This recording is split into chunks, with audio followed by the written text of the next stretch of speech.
Assalamualaikum warahmatullahi wabarakatuh. Pada kesempatan kali ini saya akan mencoba mempresentasikan tentang ujian tengah semester mata kuliah Financial Technology. Saya Haryo Dwi Setiaputro, mahasiswa Prodi PJJ Sistem Informasi Universitas Berasia dengan NIM 210 10 10 124. Baik, saya langsung saja. Ini tentang nomor satu. Soal nomor satu, jelaskan apa yang dimaksud dengan fintech dan bagaimana fintech mengubah industri keuangan tradisional. Berikan contoh spesifik, aplikasi yang populer dan dampaknya pada perilaku konsumen. Fintech itu adalah singkatan dari financial technology. Adalah istilah yang mengacu pada penggunaan teknologi inovatif untuk menghadirkan produk dan layanan keuangan yang lebih mudah diakses, terjangkau, dan efisien. Jadi fintech telah mendisrupsi industri keuangan tradisional dengan menawarkan alternatif yang lebih gesit dan berpusat pada pelanggan dibandingkan dengan bank dan lembaga keuangan yang sudah mapan atau yang tradisional ya. Di sini kita melihat dampak fintech pada industri keuangan tradisional. Yang pertama tentunya meningkatkan aksesibilitas layanan keuangan ya. Jadi fintech ini telah membuka akses layanan keuangan bagi mereka-mereka yang sebelumnya tidak terlayani oleh lembaga keuangan tradisional seperti orang-orang yang ada di pedesaan atau mungkin memberikan pinjaman untuk mereka yang memiliki riwayat kredit yang buruk. Yang kedua, fintech telah menawarkan biaya yang lebih rendah. Nah, seringkali memiliki biaya operasional yang lebih rendah dibandingkan dengan bank tradisional. Seringkali mereka nggak punya cabang ya, nggak punya mesin ATM dan sebagainya. Maka itu mereka bisa menawarkan produk dan layanan keuangan dengan harga yang lebih kompetitif. Yang ketiga, dia meningkatkan inovasi. Jadi keberadaan fintech ini mendorong inovasi dalam industri keuangan dengan menghadirkan produk dan layanan baru yang tidak mungkin ditawarkan oleh lembaga keuangan tradisional. Bahkan beberapa kasus terpaksa ya lembaga keuangan tradisional itu harus berinovasi dengan hal yang sama. Jadi dia mengeluarkan produk yang sama untuk bisa bersaing dengan fintech-fintech yang inovatif itu tadi. Yang keempat, dia meningkatkan kenyamanan pelanggan. Nah, di sini fintech telah menawarkan pengalaman pelanggan yang lebih nyaman dan mudah digunakan dengan platform digital dan layanan mobile yang memungkinkan pelanggan untuk mengelola keuangan mereka kapan saja dan di mana saja. Ya, seperti yang kita tahu, aplikasinya bagus-bagus, desainnya UI UX-nya juga oke. Nah, itu aplikasi fintech yang ada pada zaman sekarang.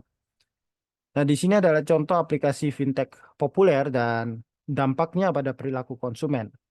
Pada sektor dompet digital ya, seperti kita ketahui ada GoPay dan OVO. Jadi GoPay ini dan OVO telah menjadi populer ya sebagai dompet digital untuk pembayaran tanpa uang tunai. Dia bisa transfer juga, bisa top up pulsa, dan bahkan sampai sekarang saya mengerti juga GoPay masih promo ya. Jadi bisa transfer ke rekening bank lain tanpa biaya. Dibandingkan kalau kita transfer dari bank konvensional biasanya masih ada biaya ya, biaya transfer antar bank online. Ini sangat mendorong masyarakat untuk ingin menggunakan aplikasi-aplikasi semacam ini dan juga meningkatkan inklusi keuangan di Indonesia karena sangat mudah untuk mendaftar GoPay, OVO dan bank digital seperti ini. Kita bisa tinggal pakai nomor handphone, asal kamu punya smartphone dan internet, kita tinggal download saja, kita daftar. Kalau mau transfer ke rekening bank, tinggal KYC atau kita verifikasi identitas, cukup dengan memfoto KTP dan semacam itu. Itu sangat mudah dan bisa dilakukan di mana saja dan kapan saja. Yang kedua, aplikasi fintech populer ini di sektor investasi ya. Ada Tanam Duit dan Bibit. Nah, ini kalau dulu itu kita investasi harus datang ke apa namanya kantor brokernya ya. Sekarang ini hanya dengan mendownload aplikasi dan tinggal beli melalui aplikasi saja kita bisa berinvestasi. Ini salah satu contohnya adalah Tanam Duit dan Bibit. Nah, di Tanam Duit ini kita bisa beli macam-macam, ada produk reksadana kita bisa beli, terus surat berharga negara juga beli, bisa beli di situ emas ya. Bahkan di Bibit ini kita bisa beli saham-saham yang menurut kita prospek untuk investasi di masa depan ya.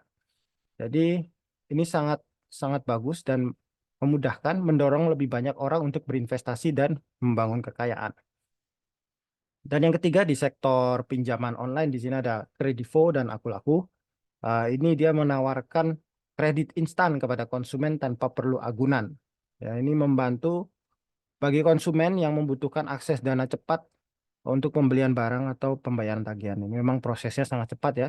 Kita tinggal download aplikasi, kita tinggal registrasi pakai nomor handphone dan verifikasi identitas pakai KTP saja, isi biodata, nanti langsung kita mendapatkan limit untuk berbelanja atau mencairkan uang tunai ya. Nah, dampak fintech pada perilaku konsumen yang pasti sekarang bisa mereka lebih sadar keuangan, konsumen itu lebih sadar atas pilihan keuangan mereka dan lebih proaktif dalam mengelola keuangan. Dan yang kedua itu lebih melek teknologi, ya karena terbiasa dengan aplikasi-aplikasi yang seperti ini.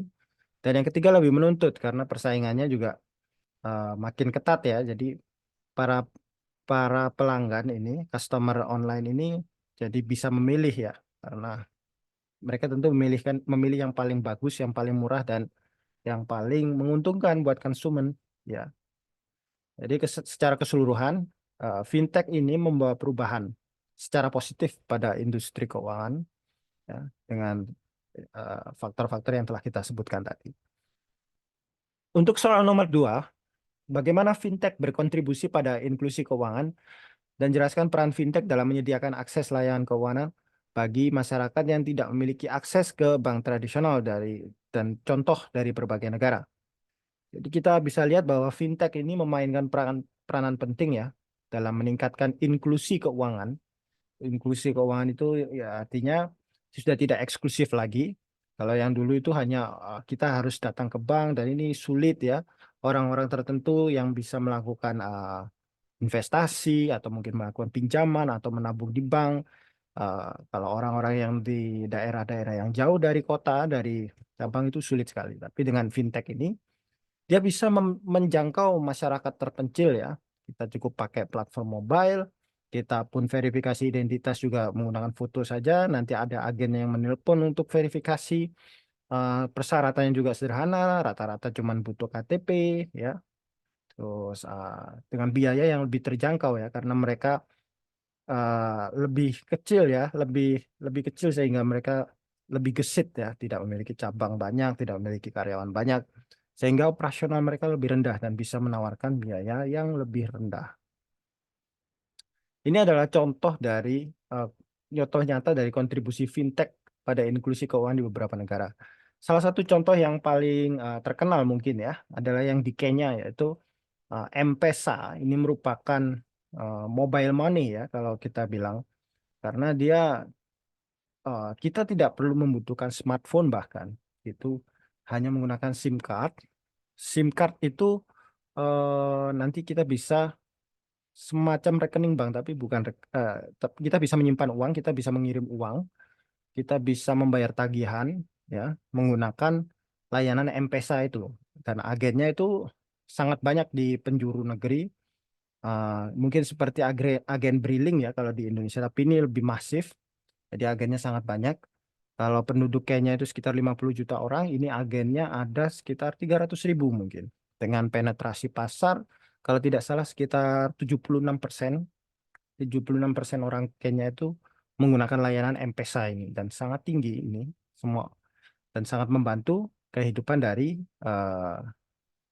masyarakat Kenya. Kemudian di situ ada aplikasi Branch di India. Ini juga semacam platform pinjaman online. Jadi orang-orang UMKM yang ada di pedesaan India itu bisa meminjam uang tanpa perlu persyaratan yang terlalu rumit. Kemudian juga ada aplikasi Exum di Amerika Serikat. Exum ini adalah kalau tidak salah ini adalah anak perusahaan dari PayPal ya.